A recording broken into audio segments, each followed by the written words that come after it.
I'm going to introduce our next speaker now. Mr. Yong Chang is a PhD candidate at the Seoul National University in Korea. He has spent the past 4 years studying in an EnerGIS laboratory of the Energy System Engineering Department. Mr. Yong Chang pursues GIS studies of renewable energy, especially solar energy, utilizing MATLAB, various computer languages, and custom-made programming tools. In addition, he enjoys researching the latest science techniques and high-tech devices.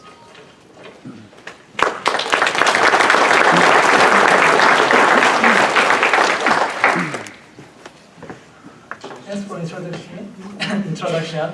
My name is Myung-Chang Oh from Seoul, Korea. And today I'm here to speak about the GIS application in solar energy, one of renewable energy, in a campus scale area.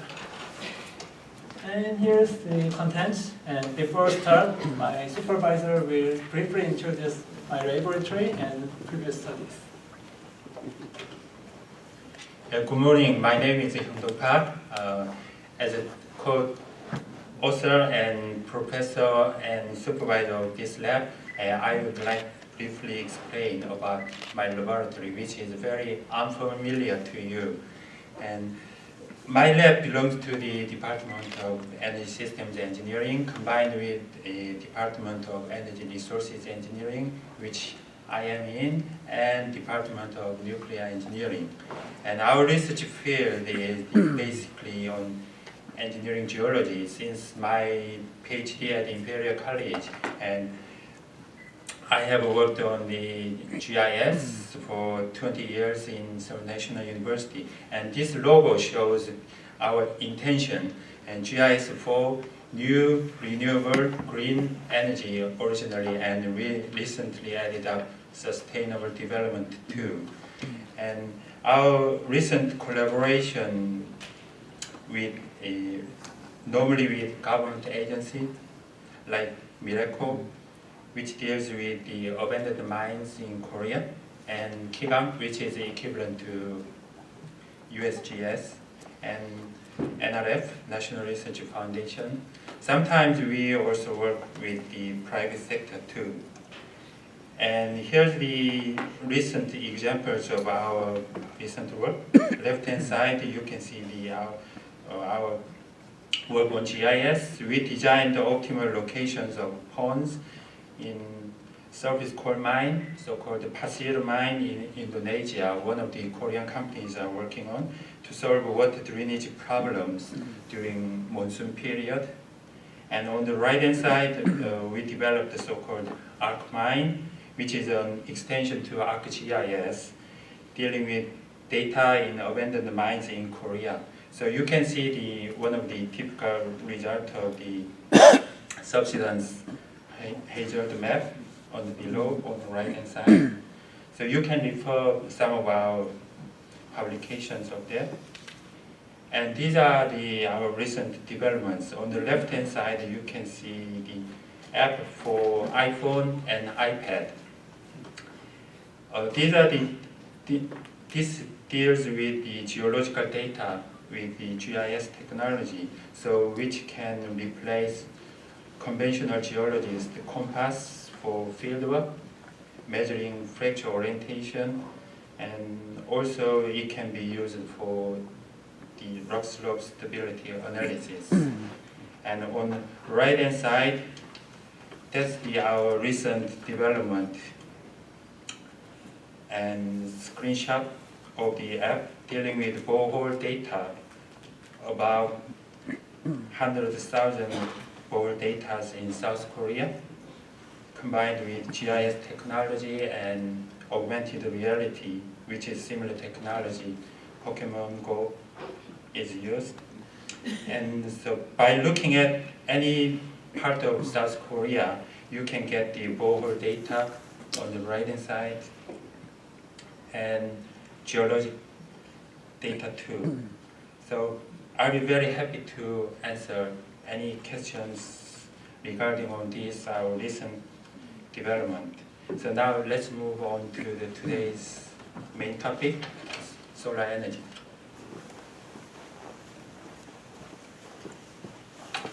Now, yes, I started to my research.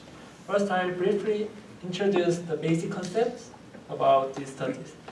The solar energy potential literally means the estimation of solar energy output. But previous studies use different format in this potential.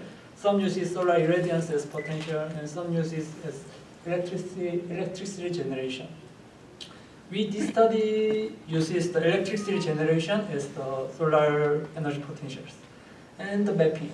Mapping is essential as in real area, what we want to know is not just constant energy potential.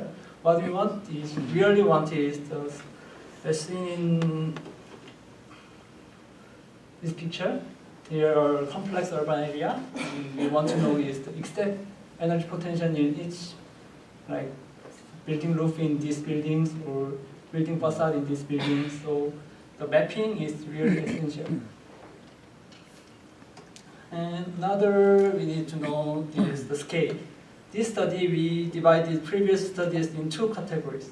First one is relatively huge scale, and the second is relatively small scale.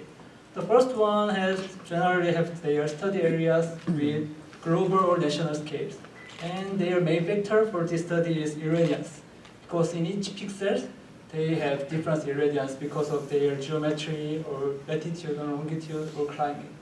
But on contrary, the relative small scales, these studies have the study areas with city or village scale, and their main vector is not the irradiance, because in this study they have study areas with just few kilometers, and irradiance in this study is just same. So main vector is shading and electric systems. We in this study focused on these relatively small scales and analyzed the solar potential. So this is our study area. Study area is campus of Seoul National University, located in the Seoul in South Korea.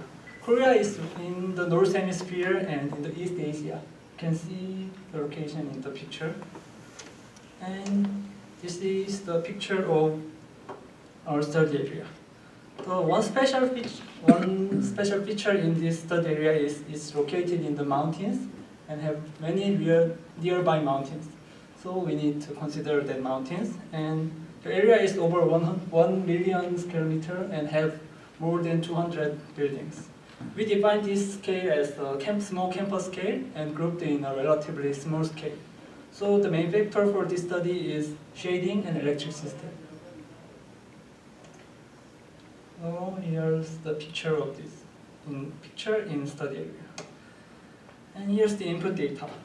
We used one solar irradiance data as the weather data, and 4 map data as GIS data. This GIS data contains high resolution DSM and orthogonal image, and low resolution but large area DEM, and the AutoCAD format building footprint. Maybe in more details next slide. We use the TMI dataset as the input solar data, irradiance data. TMI means typical meteorological year, and simply described as the just typical weather data. This data is comprised with just 1 year data with hourly data, and contains many irradiance indexes and temperature and wind speed and other factors. And TMI dataset is extracted from the real measured data. We get this from Korea Institute of Energy Research and use this as the input data. And also we generate the high resolution DSM with UAV. With 3 flights, and we could cover our study area, and with just a few process, we get high resolution with 1 spatial resolution DSM and high resolution of orthogonal image. And not only just use DSM, we also use some large area DEM. This study just divided the world as DSM and DEM separately, because in this study we use DSM as digital surface model, and for high resolution and can containing the buildings and trees data. But we use DEM as digital elevation model for just a low resolution and cannot distinguish buildings or trees. So So this study used both two data because I previously mentioned that there are mountains as shown in the picture. The picture shows some mountains nearby. And because to consider that, we also get some Esther GDM with 30-meter spatial resolution. So we combine these two data and make a high accurate result. This lower image shows some red image with high resolution DSM and green with the low resolution DEM. This is really big. And next, I'll introduce the tools. We developed some new tools based on MATLAB, and these tools have features can measure the solar irradiance data like TMI data, and can calculate shading and consider panel system or angles, and consider also background DM and other features. The progress these two calculate the solar irradiance is shown in the lower picture. To simply define some calculating grid and make a sum map and view map, and combine that can make a irradiance potential. See more details. First, this tool defines sky grid. I named it, and the sky grid means just the sky division in the rear sky hemisphere with azimuth and zenith. And this study uses equal area method to make this grid. And after defining some sky grid, we can calculate the solar sun map. Sun map is just calculated with TMI dataset, as we can know the location of sun in each hour and the irradiance in each hour. So we just edit it and can calculate the sun map. The lower image shows some example of sun map. This one shows the beam irradiance with tilted latitude tilted angle, and this one shows the diffuse sun map with latitude angle. And this study just supposes that there are many sky diffuse model, but this study is just use isotropic model to calculate the diffuse irradiance. And another one is shading and shadowing tools. This module just calculated the view map. The view map is like shown in this one.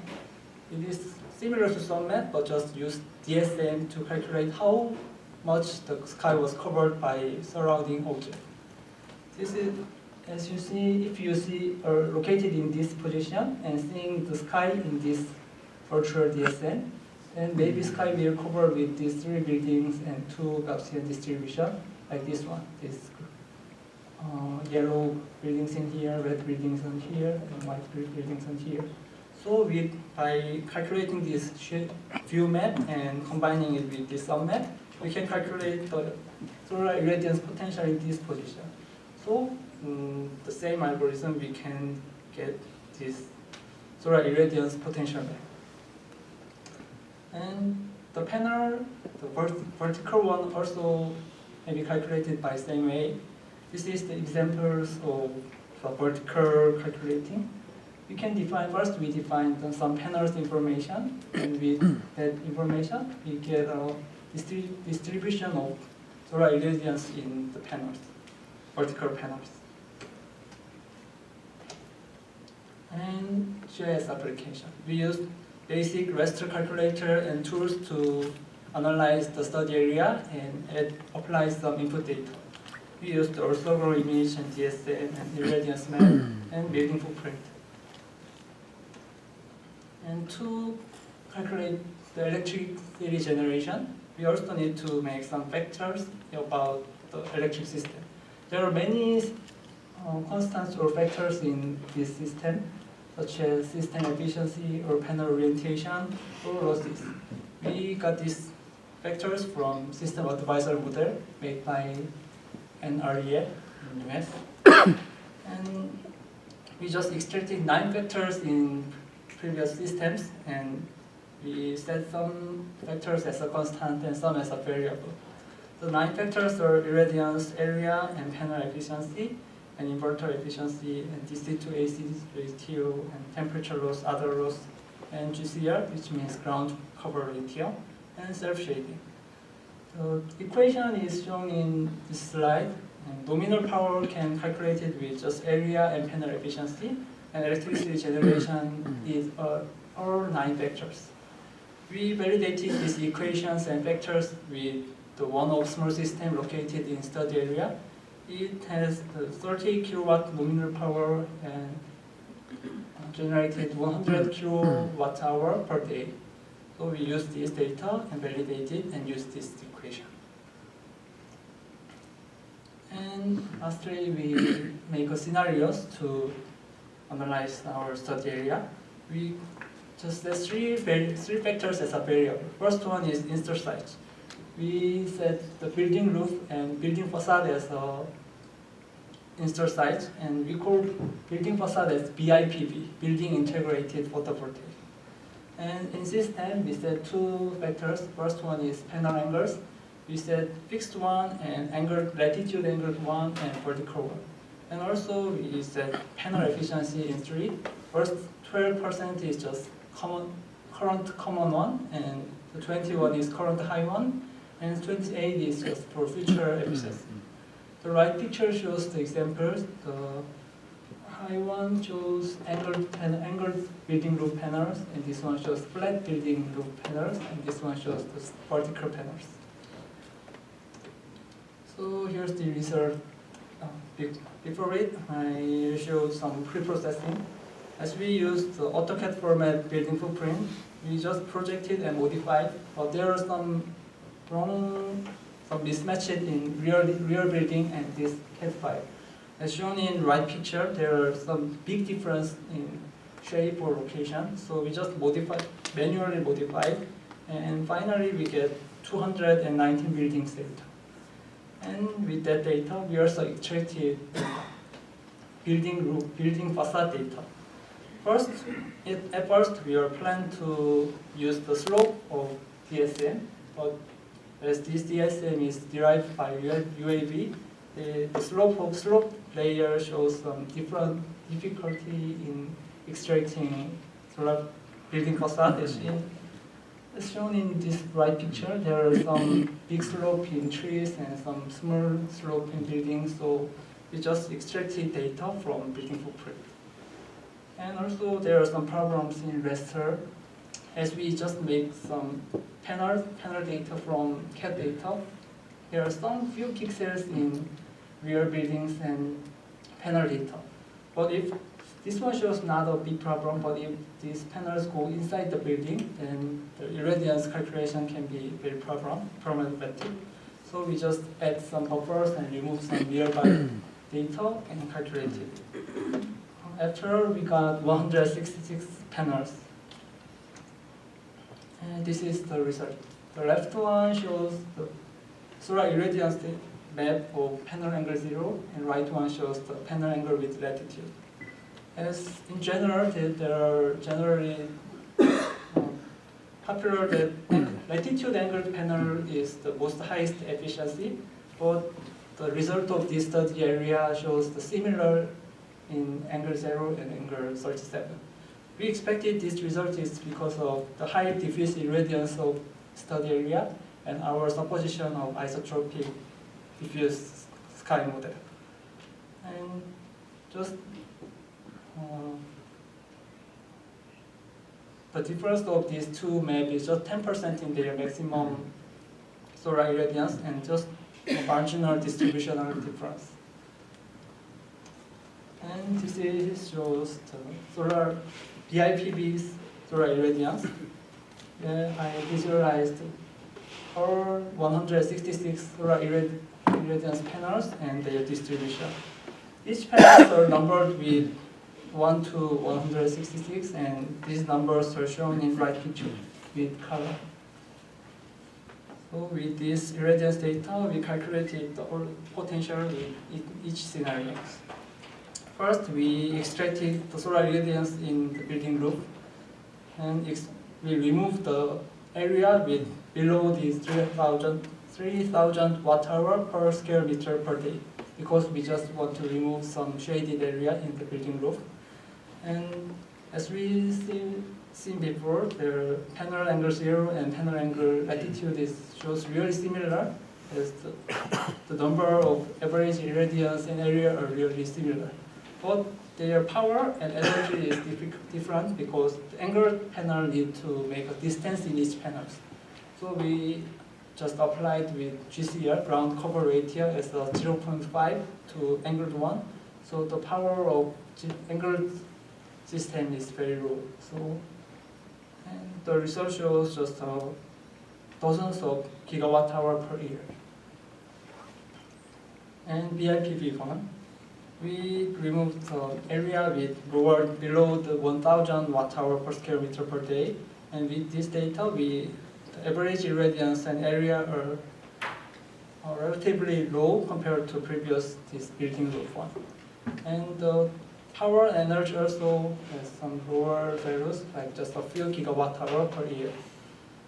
So we just arranged this result, power and energy in each scenario. The upper four shows each four scenario has the same efficiency but have different panel angles and DIPV system. And as make a graph, bar graph with energy, then we can see some linear correlation with panel efficiency and generating energy. And BIPV shows averagely 25% of that of building roof, and the flat one shows higher potential than angled one. In every scenarios, the dozens of gigawatt hour per year are expected to generate it. So here's the conclusion. This study, we measured solar energy potentials in campus scale area and acquired input data and developed tools and modified data and analyzed with GIS data. Finally, we make scenarios and calculate each energy potential in each scenarios. The solar energy potential in building roof are expected to generate dozens of gigawatt hour per year, and BIPV1 expected to generate a few gigawatt hour per year. And the result shows as panel efficiency goes higher, the generating energy can be over 70 gigawatt hour per year. But there are also a lot to do in further study. First one is susceptibility analysis. In this study, we just choose 3 vectors as a variable and make a scenarios. But there are a lot more to consider, like irradiance model or some threshold and area usage and other things. And also, this study doesn't consider the reflected irradiance and the optimization, as we just used the flat one and latitude angled one, but there are some optimal angles, so optimization study is also very good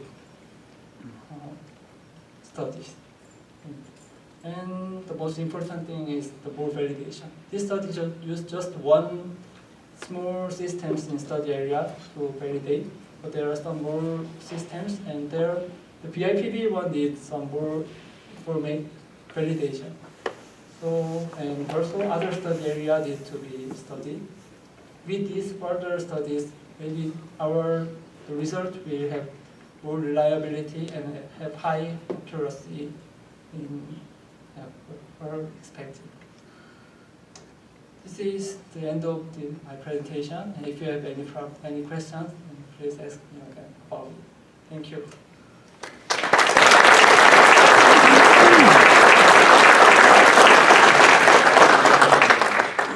Mark?